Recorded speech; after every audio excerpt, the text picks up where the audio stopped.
Mesdames, Messieurs, bonjour et bienvenue dans ce journal Le Sommaire.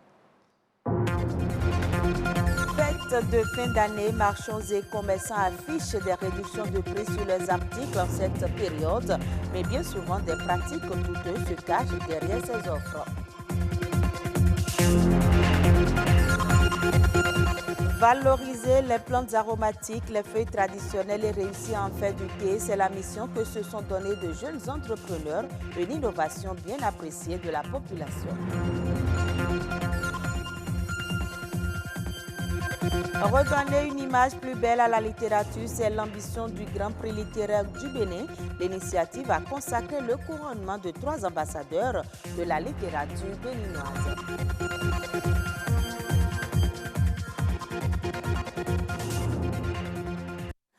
Merci de votre fidélité. Nous sommes à la fin de l'année. C'est une période favorable pour les boutiques et prêt-à-porter pour faire de bonnes affaires. La stratégie trouvée, appliquer des réductions sur les articles et mettre quelques-uns en solde. Comment cela se passe-t-il? Une équipe de notre rédaction a fait le tour de quelques maisons d'habillement et voici le reportage. Au son de cette musique, l'on serait tenté de bouger. Mais ici, l'objectif est tout autre que faire danser. Nous sommes une nouvelle boutique et la musique, c'est pour un peu attirer, pour avoir une plus grande visibilité, pour que les passants sachent qu'on est là. La promotion a commencé le 24 décembre et doit s'achever le 31 du même mois dans cette boutique. La formule trouvée pour vendre ces produits est bien particulière. C'est une promo de fin d'année, ce qu'on n'a pas l'habitude de faire. C'est selon le nombre d'articles que la promo s'applique, que la réduction s'applique. Et à partir de 2 articles, déjà, vous avez 20% sur votre panier et 30% sur un panier de 3 articles et ainsi de suite. D'autres boutiques préfèrent les décibels zéro pour capter l'attention. Seules les vitrines sont utilisées pour attirer la clientèle. Chacun y va, à sa guise. À peu près tout ce qui est là est neuf. Nous faisons des réductions, ça commence à partir de 10% jusqu'à 34%. Et c'est valable pour uniquement le mois de décembre. Actuellement, il y a beaucoup d'affluence, il y en a assez quand même. À cette allure, oui, nous pensons quand même vider tout ce qui est là, tous les produits sur lesquels nous effectuons des soldes. Nous pensons que tous ces produits-là partiront. La réduction s'applique sur chaque article. Le pourcentage des chaussures, ça varie de 15% à 50%. Sur les good luck, on a un pourcentage de 10%. Sur les babouches également, c'est le même pourcentage comme pour les chaussures. Sur les tissus, également, c'est 5%. Les agbadas, c'est 20%.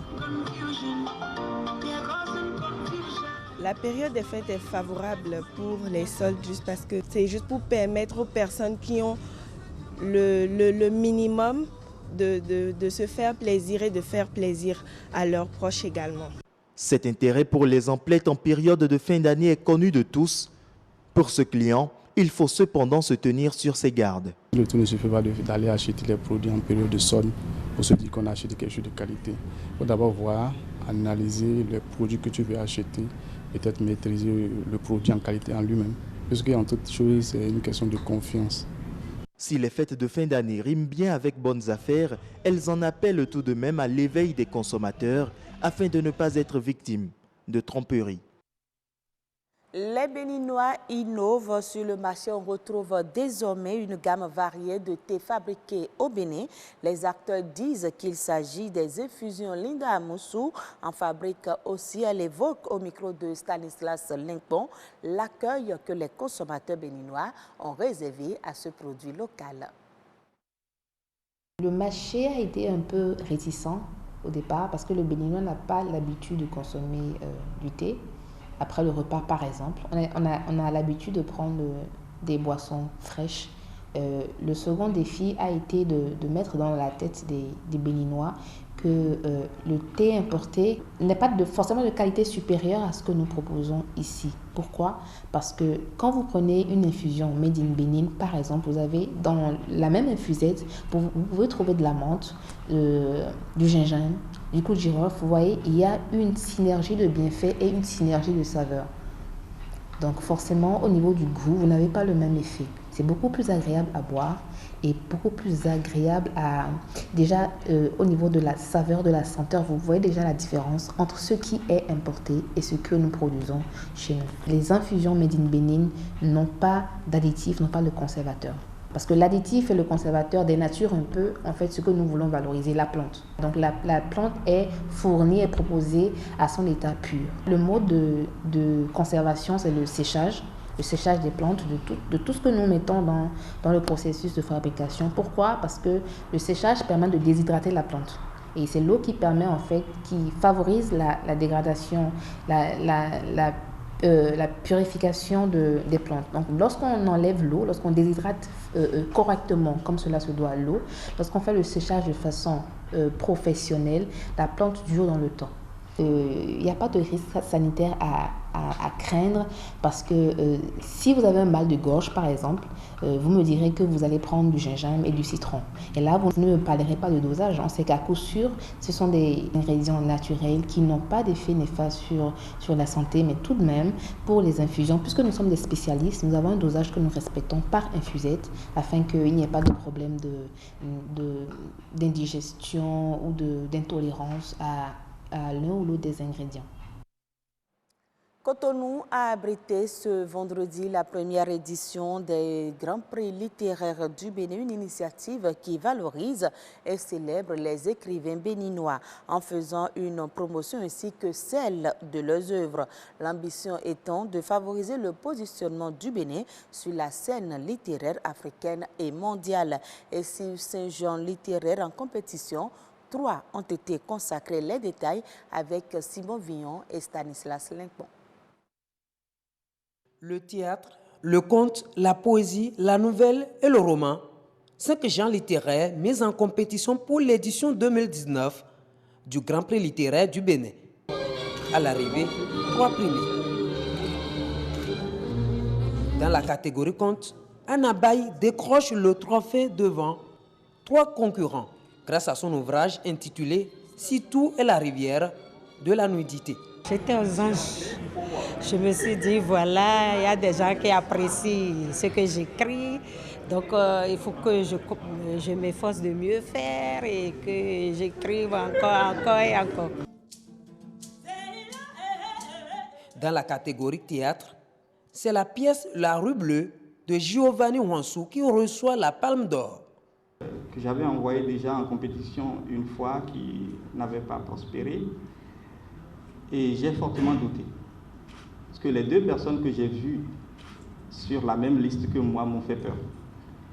Et cette peur a duré longtemps. Pour la nouvelle, le traquenard amoureux est consacré. Par contre, aucun poète et aucun romancier n'a été récompensé. Pourtant, le comité de présélection a enregistré 15 candidatures dans la catégorie roman et 18 en poésie. Pour les membres du jury, aucun de ces postulants n'a mérité le prix. Le style de certains auteurs est expressif d'un travail d'écriture précipité, improvisé et hâtive. Écrire est un travail exigeant qui demande un minimum de disponibilité, de patience et de persévérance. On peut aussi relever que sur les 15 œuvres en lice, presque la moitié de ces 15 œuvres, précisément 7, ont été éditées en 2019. Parfois, à quelques semaines de la date de clôture des dépôts de candidature au concours. Toutes catégories confondues, ils sont au total 55 candidats provenant de 22 maisons d'édition à avoir participé au Grand Prix littéraire du Bénin. Toutes choses qui ont imposé une présélection rigoureuse. Les œuvres primées sont de qualité éditoriale appréciable, même si le nombre d'insuffisances persiste. Cette première édition du Grand Prix littéraire du Bénin porte ainsi en triomphe la littérature béninoise. Bénin, l'Afrique centrale affiche un certain retard dans le développement du mobile money.